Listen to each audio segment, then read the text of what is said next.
วัสดีค่ะพบกันในใครๆก็เข้าครัวค่ะวันนี้นี่จะพาคุณผู้ชมไปดูการทำบิสกิตค่ะหรือจะเรียกว่าสโคนก็ได้นะคะบิสกิตนี่เรียกว่าเป็นโซลฟู้ดของคนอังกฤษก็ได้ค่ะออริจินัลแล้วจริงๆแล้วมาจากเซาท์แอฟริกาค่ะเพราะว่าตอนที่มีช่วง slave trade ที่เขาซื้อขายทาสกันนะคะเขาก็เอาขนมตัวเนี้ยเข้ามาที่อังกฤษด้วยแล้วก็กลายเป็นที่นิยมของคนอังกฤษซึ่งจะใช้ทานได้หลายแบบทั้งทานกับเนยแยมหรือว่าจะทานกับของคาวอย่างเช่นแฮมชีสอะไรก็ได้นะคะเดี๋ยวไปดูส่วนผสมกันค่ะส่วนผสมของบิสกิตค่ะมีแป้งอเนกประสงค์บัตเตอร์มิลค์ค่ะอันนี้ใช้โยเกิร์ตผสมกับนมสดแทนนะคะแล้วก็เนยเทียมค่ะเป็นเนยที่ทำจากพืชน้ำมันคาโนล่าออยล์ค่ะผงฟูค่ะเกลือส่วนผสมครบแล้วไปดูวิธีการทำกันค่ะ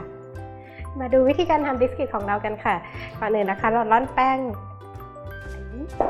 กับผงฟูแล้วก็เกลือค่ะ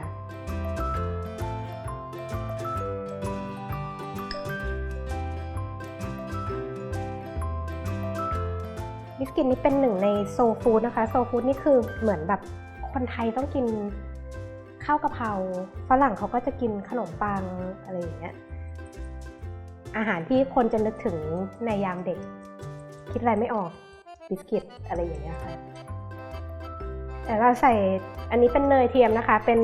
คาโนล่าออยล์ค่ะเป็นเนยที่ทำจากคาโนล่าออยล์ค่ะอันนี้เมนูนี้ทำตั้งใจที่ใช้เนยเทียมแทนใช้เนยธรรมดาที่เขาทำสโคนกันเพราะว่าอยากให้คนที่เป็นมังสวิรัติได้ทานด้วยนะคะเดี๋ยวเราลองผสมให้เนยมัน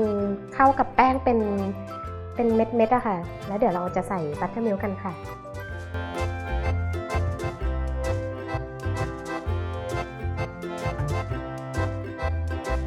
แล้วก็เราก็ใส่บัตเตอร์มิลค์ค่ะอันนี้นิดใช้โยเกิร์ตนะคะเพลนโยเกิร์ตธรรมดาเนี่ยค่ะใส่กับผสมกับนมอย่างละครึ่งค่ะถ้าไม่มีนะคะก็ใช้นมแล้วก็บีบมะนาวลงไปด้วยก็ได้ค่ะแล้วก็คนเร็วๆนะคะแล้วเดี๋ยวเราจะมาปั้นให้มันเป็นก้อนกันค่ะ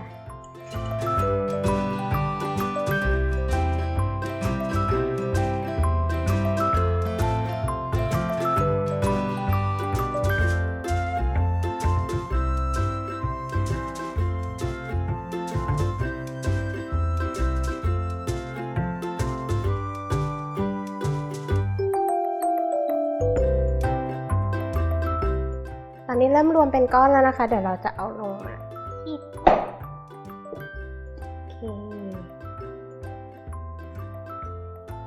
แล้วก็คลึงออกนะคะเดี๋ยวเราจะกดพิมพ์ใช้พิมพ์คุกกี้กดกันค่ะให้มันเป็นรูปอยากได้ขนาดแค่ไหนก็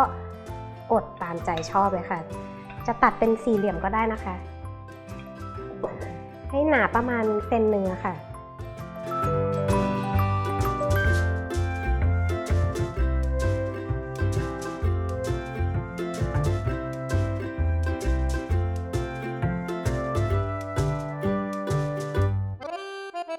เดี๋ยวเราตัดได้ครบแล้วนะคะแบตที่เหลือเราก็มาปั้นก้อนแล้วก็พิมพ์ลงไปเรื่อยๆนะคะเดี๋ยวเราจะทาหน้าด้วยเนยละลายกับน้ำผึ้งผสมกับน้ำผึ้งนิดนึงค่ะแล้วเข้าอบที่อุณหภูมิ230องศา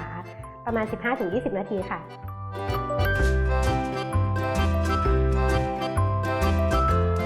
เสร็จเรียบร้อยแล้วค่ะบิสกิตของเรานะคะคุณผู้ชมทานกับเนยทาแยมรสที่ชอบหรือว่าจะทานเป็นกับของคาวอย่างพวกแฮมหรือชีสก็ได้เหมือนกันนะคะทานได้ตลอดเวลาค่ะเพราะว่ามันเป็นขนมเหมือนขนมที่ค่อนข้างเบาแล้วก็แคลอรี่ต่ำติดตามวิธีการทำขนมปังโฮมเบคแฮนด์เมดขนมปังแท้ๆที่ไม่ใส่สารเสริมกับนี้ได้ที่ foodtower.tv พบกันใหม่คราวหน้าค่ะสวัสดีค่ะ